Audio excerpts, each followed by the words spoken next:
So this is the everyday cost of living in Australia.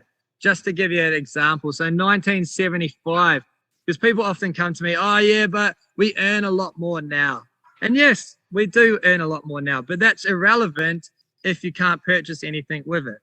It's no good having more money, but you can't purchase anything with it. So full-time earnings in 1975 on average was 7.6. So you'd say, well, compared to today, if you're on $7,600, you're not going to survive. All right. In 2015, the average earning was $72,000. But look at the loaf of bread, liter of milk, newspaper, petrol, etc., etc. But what you do need to look at, that's the most interesting, is the average house cost. So Sydney, $28,000 it cost to buy a house. In 2015, $850,000. Perth, $18,850 or $604,000. To put things into perspective, to pay for a house in Perth on the average full-time earnings, you'd only need to work two and a bit years to be able to buy the house outright if you saved all your money. In 2015, yeah, you're making a bit more money, but the asset price of the house has gone up. You'd need 8.5 times. Yeah.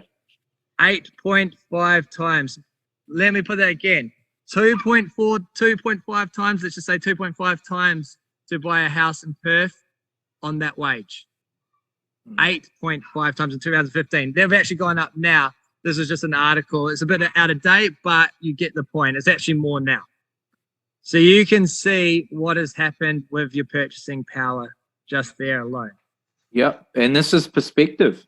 This is really perspective. I mean, like over the years, as you can see, the dollar is just losing its purchasing power. You're just needing more and more dollars to purchase the things that you need on a daily basis. Yeah. So, and you look at your if you're on a wage, okay, or you're on a salary, your salary is not increasing at the same rate as everything else. So this is where we get in this downward spiral where people start to get behind, and you know, they're behind on their dreams, they're behind on their goals, they're behind on their bills, right? And you know, this is where it can get very frustrating.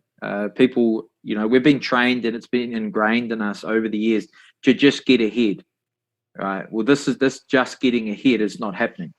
So we need to make some changes, and some of these changes can be confronting, but they're big decisions. You know, like I said earlier, I had to make that big decision back in 2020, and it was the best decision I ever made. So yeah, exactly. And we need to be, I guess, one, thinking of other ways to make money, because it's going to be pretty hard to get into the property market at these values if you're only earning this amount of money. And also we need to think of ways how to, you know, protect and grow our wealth that we do have.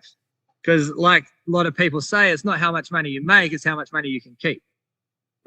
And if we're losing it all to inflation, losing it all just to survive, to pay food for our family, then, you know, things need to start changing, or we need to start looking at other ways. Sorry, darling. Also another thing as well I want to bring up is go play. Hello, gorgeous. And also, just one thing, another thing. You know what else was cheap in 1975? Gold. $139 an ounce to buy gold in 1975. What's it now? $1,886. That's now, US dollars. That's US dollars. Easier to find or easier to get back in 1975. I think it'd be easier now with the technology that we have.